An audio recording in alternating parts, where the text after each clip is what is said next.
X by ওয়াইয়ের সাথে কত যোগ করলে ওয়াই বাই এক্স হবে।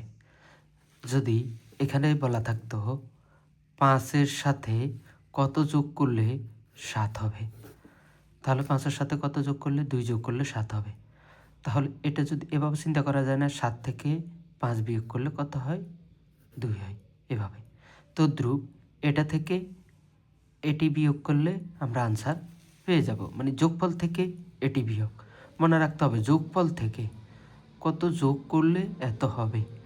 তাহলে ওয়াই বাই এক্স থেকে এক্স বাই ওয়াই বিয়োগ, এই ওয়াই বাই এক্স থেকে এটি বিয়োগ।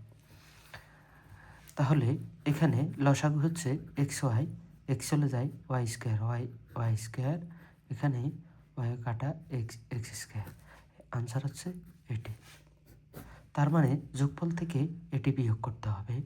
এবার ফিগার উল্টিয়ে দিতে পারে, এখানে ওয়াই বাই এক্স আর এখানে এক্স বাই ওয়াই থাকতে পারে, সেক্ষেত্রে আনসার অন্যটা হবে। আপনারা করে দেখবেন। তো সংখ্যা দিয়ে আমরা ডিজিট দিয়ে কীভাবে বোঝাতে পারি, যেমন যদি 5-এর সাথে কত যোগ করলে 7 হবে, তাহলে 7 থেকে 5 বিয়োগ করে দেন 2, আনসার 2। যদি বলা থাকতো 10-এর সাথে কত যোগ করলে 12 হবে, তাহলে 12 থেকে 10 বিয়োগ করলে তো আমরা আনসার পেয়ে যেতাম। 16তম নিবন্ধন পরীক্ষায় এই প্রশ্নটি আসছে। এবার ভিন্নভাবে ঘুরিয়ে আসতে পারে।